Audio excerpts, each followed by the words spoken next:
ഞാൻ PG ചെയ്തിരുന്ന കാലഘട്ടത്തിൽ ഒരു സെമസ്റ്ററിലെ എക്സാം എനിക്ക് വളരെയധികം പ്രയാസമായിരുന്നു. എക്സാമിൻ്റെ തലേ ദിവസം എനിക്ക് പനിയായിരുന്നതുകൊണ്ട് പഠിക്കുവാനോ ഉറങ്ങുവാനോ സാധിച്ചിരുന്നില്ല. ആ നിയോഗം പ്രത്യേകം ഞാൻ ഉടമ്പടിയിൽ വെച്ച് പ്രാർത്ഥിച്ചിരുന്നു. എന്നെ പാസ്സാക്കണമേ എന്ന് മാത്രമേ ഞാൻ പ്രാർത്ഥിച്ചുള്ളൂ. എക്സാമിൻ്റെ ദിവസം ഞാൻ എക്സാമിന് പോയി. പക്ഷേ ഞാൻ വിചാരിച്ച പോലെ ഒന്നും തന്നെ എനിക്ക് പേപ്പറിൽ എഴുതാനായിട്ട് സാധിച്ചിരുന്നില്ല. അപ്പം ഞാൻ എപ്പോഴും ചിന്തിക്കുമായിരുന്നു, പേപ്പറിലൊന്നുമില്ലാതെ എങ്ങനെയാണ് മാർക്ക് വീഴുന്നത് എന്ന് ഞാൻ ആലോചിക്കുമായിരുന്നു.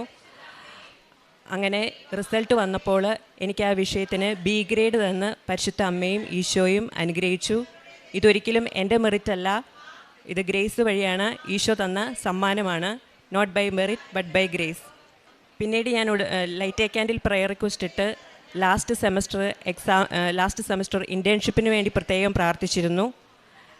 അങ്ങനെ എനിക്ക് കേരള സ്റ്റാർട്ടപ്പ് മിഷൻ്റെ ഒരു പ്രോജക്റ്റ് ലാസ്റ്റ് സെമസ്റ്ററിൽ ഇൻറ്റേൺഷിപ്പ് ചെയ്യാൻ സാധിച്ചു. അതിൻ്റെ ആപ്റ്റിറ്റ്യൂഡ് എക്സാം, ഗ്രൂപ്പ് ഡിസ്കഷന് ഇതൊക്കെ പാസ്സായി. ഇതെല്ലാം കർത്താവിൻ്റെ ഗ്രേസിലാണ് ഞാൻ പാസ്സായത്. ഇതൊന്നും എൻ്റെ കഴിവല്ല.